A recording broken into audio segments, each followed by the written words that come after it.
India's external affair minister మీద జరిగింది attack అనేది. అది లండన్‌లో జరిగింది. పర్టిక్యులర్ అతని మీద ఎందుకు జరిగింది?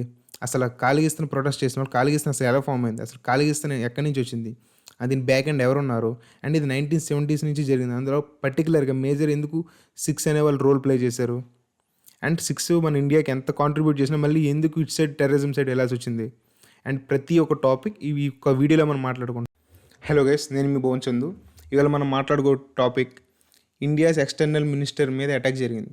జయశంకర్ గారు. జయశంకర్ గారు. చాలామందికి జయశంకర్ గారు ఎవరో తెలియదు. అసలు actually India's external minister like ఒక కంట్రీ ఒక అఫైర్స్ ఒక రిలేషన్స్ మెయింటైన్ చేసే వాళ్ళే ఈ యొక్క లైక్ ఐఎఫ్ఎస్ వాళ్ళు. దీన్ని ఇండియన్ ఫారిన్ సర్వీస్ అంటారు. అండ్ ఇందులో ప్రెస్టీజియస్ పోస్ట్ చాలా ఉంది. అందులోని జయశంకర్ అనే అతను minister of external affairs of India కింద వర్క్ చేస్తున్నారు. అండ్ ఇది ఐఎఫ్ఎస్ కింద వస్తుంది. ఐఎఫ్ఎస్, ఐఆర్ఎస్, ఐఏఎస్, ఐపీఎస్ ఇవన్నీ యూపీఎస్సీ కింద వస్తాయి. And Indian most prestigious job ఇది ఇండియన్ ఫారెన్ సర్వీసెస్ అనేది. అండ్ జయశంకర్ గారి మీద అటాక్ జరిగింది. అంటే మొన్న అతను రీసెంట్గా యూకే వెళ్ళినప్పుడు లైక్ ఈ ఒక కంట్రీ రిలేషన్స్ మీద అక్కడ అతను ఆ ఒక ప్రెస్ మీట్ నుంచి బయటకు వచ్చేసరికి ఒక ఖాళీగిస్తానికి లైక్ ప్రొటెస్ట్ చేయడానికి బయటకు వచ్చారు. ఆల్రెడీ చుట్టూ ప్రొటెస్ట్ జరుగుతుంటే అతను కార్ ఎక్కే టైంకి కరెక్ట్గా అతను మన ఇండియా ఫ్లాగ్ పట్టుకొని వచ్చి సడన్గా అతను ముందు లైక్ టేర్ చేస్తాడు. అది ఒక నార్మల్ ప్రతి ఒక్కరు ఏమనుకుంటారు, ప్రొటెస్ట్ చేసినట్టు రాడాలు కొట్టుకోవడాలు ఇవన్నీ కామనే కదా అనుకుంటాం. బట్ వన్ థింగ్, అది ఒక మన కంట్రీ కాదు. ఫస్ట్ ఆఫ్ ఆల్ ఇది ఇండియా కాదు, యూకే, లండన్లో వేరే ఒక కంట్రీ ఒక ఎక్స్టర్నల్ మినిస్టర్ వచ్చి అలా చేస్తానంటే అటు security first of all security ఉన్నా సరే ఆ సెక్యూరిటీ బ్రేక్ చేసుకుని మరీ వచ్చాడు.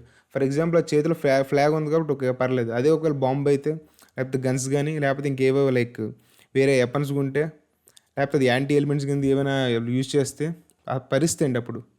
అండ్ ఒకటి అది ఇండియాలో జరగలేదు కాబట్టి పర్లేదు. అదే ఒకవేళ ఫర్ ఎగ్జాంపుల్ ఇండియాలో వేరొక లైక్ ఎక్స్టర్నల్ మినిస్టర్స్ కానీ ఫారెన్స్ కానీ యూఎస్ ప్రెసిడెంట్ కానీ లేకపోతే వేరే ఎవరైనా లైక్ ఏమంటే లండన్ ప్రెసిడెంట్ వస్తే అక్కడ ఎలా ఉండేది, ఎంత సివియరిటీ ఉండేది. ఇంటర్నేషనల్ మీడియా రిపోర్ట్స్ కానీ న్యూస్ ఛానల్స్ కానీ మన ఇండియా లైక్ ప్రెస్టేజ్ అనేది ఏమైంది. కానీ బట్ అదే మన ఇండియన్ ప్రెస్టేజ్ అతను లైక్ ఐఎఫ్ఎస్లో అక్కడికి వెళ్తే అక్కడ ఎలా మనం ట్రీట్ చేశారు. అండ్ ఈ ఖాళీగిస్తన్ ప్రొటెస్ట్ అనేది అసలు ఎందుకు జరుగుతుంది ఏంటో, అసలు ఎప్పటి నుంచి జరుగుతుందో దీని వెనకలు ఎవరైనా ప్రతిదీ ఒక వీడియోలో మాట్లాడదాం. అండ్ ఎవరైతే చాలామంది ఛానల్ సబ్స్క్రైబ్ చేయలేదు, so please subscribe guys for more beautiful and knowledgeable content. And మనం ఇప్పుడు ఖాళీగిస్తన్ గురించి మాట్లాడుకుందాం. అండ్ ఖాళీగిస్తన్ ప్రొటెస్ట్ అనేది అక్కడ పాకిస్తాన్ వాళ్ళ నుంచి స్టార్ట్ అయింది ఇది. అండ్ పాకిస్తాన్ ఐఎస్ఐ నుంచి స్టార్ట్ అయింది. పాకిస్తాన్ ఐఎస్ఐ అంటే మనం చాలా మూవీస్ సహా చూస్తుంటాం. ఐఎస్ఐ అంటే కానీ అసలు ఏంటో తెలియదు. అండ్ దాని గురించి కూడా లిటిల్ బిట్ ఇన్ఫర్మేషన్ మీకు ఇస్తాను. అండ్ పాకిస్తాన్ ఐఏఎస్ అంటే ఇంటర్ సర్వీస్ ఇంటెలిజెన్స్. అండ్ ఈ ఖాళీగిస్తన్ అనేది ఎలా ఫామ్ అయిందంటే ఇన్ 1971లో ఇండియా అనేది బంగ్లాదేశ్ ఫ్రీడమ్ ఇచ్చింది.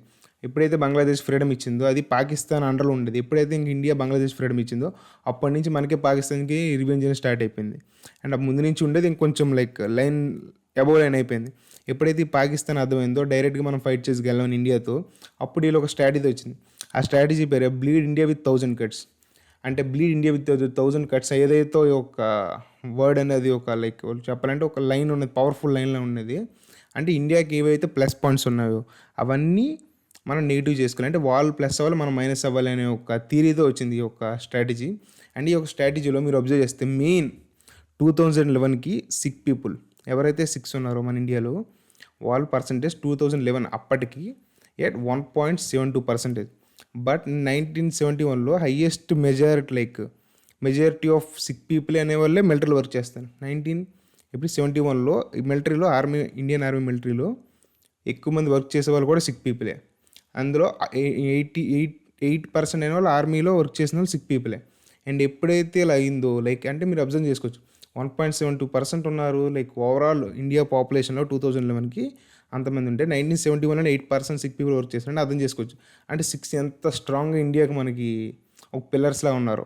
అండ్ ఎప్పుడైతే ఐఎస్ఐ ఇలా అయిందో అందుకే ఐఎస్ఐ కూడా పర్టికులర్గా ఎవరైతే ఈ 6 ఉన్నారో అందులో ఒకళ్ళనే వీళ్ళు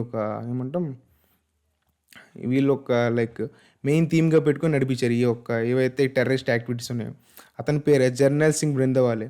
అండ్ ఇతను ఎప్పుడైతే ఈ యొక్క టెర్రరిజం యాక్ట్స్ అనేవి జరుగుతున్నాయో అప్పుడు ఈ మిలిటరీ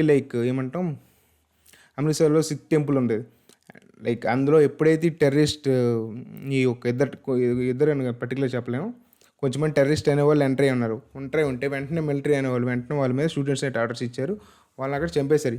ఎప్పుడైతే ఇలాగైందో ఇందిరాగాంధీని కూడా మీరు అబ్జర్వ్ చేస్తే వాళ్ళ బాడీ గార్డ్స్, అది కూడా పర్టికులర్ సిక్ బాడీ గార్డ్స్ చంపారు.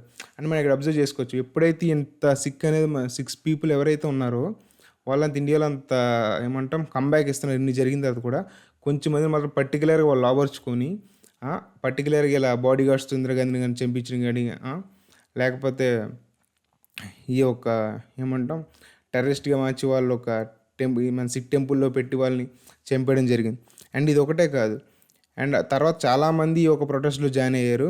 బట్ మెజారిటీ ఆఫ్ ది 6 మాత్రం లేదు మేము ఇండియన్సే అని చెప్పేసి ఎవరైతే ఈ కాలిగిస్తున్నారో వాళ్ళతో కలవకుండా, మీ కాలిగిస్తున్న అబ్జర్వ్ చేస్తే కెనడా కానీ యూఎస్ కానీ యూకే కానీ సేమ్ ఎక్కడ చూసినా ఇదే సిచ్యువేషన్ ఉంటుంది. బట్ ఎవరైతే వీళ్ళు ఉన్నారో పర్టికులర్ చాలామంది 6 మాత్రం మేము ఇండియన్సే, మేము majority of the people sick people ఎవరైతే ఉన్నారో మేము ఇండియన్సే, మేము లైక్ ఇండియాలోనే ఉంటాం అన్నట్టు వాళ్ళు ఒక స్ట్రాంగ్ ఫామ్లో ఉన్నారు. అండ్ ఇది ఎప్పుడైతే జరిగింది పర్టికులర్ స్పెసిఫిక్గా ఈ జైశంకర్ గారి మీద ఎందుకు అటాక్ జరిగిందంటే, పాకిస్తాన్ అనేది రీసెంట్గా పాకిస్తాన్ అనేది ఆక్యుపై చేసింది కాశ్మీర్. అది చాలామందికి తెలిసింది అవేర్నెస్ విషయం. బట్ ఇక్కడ ఏమైంది అంటే రీసెంట్గా లండన్లోనే ఈ జయశంకర్ గారు ఎవరైతే ఉన్నారో ఐఎఫ్ఎస్ ఎక్స్టర్నల్ మినిస్టర్, అతను ఏమైందంటే ఒక ప్రెస్ మీట్లో ఒకటి అడుగుతారు, లైక్ ట్రంప్ పీస్ ఇస్తానన్నారు కదా దాని గురించి మీరు ఏమంటారు అని అంటే వాళ్ళ మాటల్లో అతను ఏమన్నారంటే కాశ్మీర్ని పాకిస్తాన్ ఆక్యుపై చేసింది, బట్ అందులో థర్డ్ పర్సన్ ఎవరు ఇంటర్ఫియర్ అవసరం లేదు, మేము చూసుకుంటాం, మేము ఎలా కంబ్యాక్ తెచ్చుకోవాలో మాకు తెలుసు అని చెప్పి ఎప్పుడైతే ఇలా అయిందో వెంటనే అతను చెప్పిన నెక్స్ట్ డేనే ఈ అటాక్ అనేది స్టార్ట్ అయింది. ఇప్పుడు ఈ అటాక్ అనేది లండన్లో అతని మీద ఇదైంది. ఒకవేళ పొరపాటున అక్కడ ఫ్లాగ్ ఉంది కూడా లేకపోతే ఆ ఒక ప్రొటెస్ట్లో ఎవరు ఏం చేస్తారు అనేది తెలియదు. ఎందుకంటే యాంటీ ఎలిమెంట్స్ ఎలా యూజ్ చేస్తారో తెలియదు. అందులో ఎస్పెషల్లీ ఈ టెర్రరిజం యాక్ట్స్ అని ఐఎస్ఐ నుంచి ఉన్నాయంటే మనం చాలాసార్లు లైక్ పర్టికులర్గా చాలామంది అబ్జర్వ్ చేస్తే సిటీస్లో లైక్ ఏవైతే నార్త్ సిటీస్లో కానీ ఉన్నాయి ఇప్పటికప్పుడు రీసెంట్గా అవుతూనే ఉన్నాయి. అండ్ రీసెంట్గా అమృత్సర్ కాదు, అయోధ్య దగ్గర ఒక టెంపుల్ మీద అవ్వడానికి కూడా ఒక హర్యానా దగ్గర ఒక యాక్టివిటీ జరిగింది. అండ్ పోలీస్ కూడా వెంటనే కస్టడీలో చేసుకున్నారు. అది మీరు రీసెంట్గా చూసి ఉంటారు, మొత్తం ఆన్లైన్ మొత్తంలో వైరల్ అయింది. And thank you for watching guys, subscribe for more.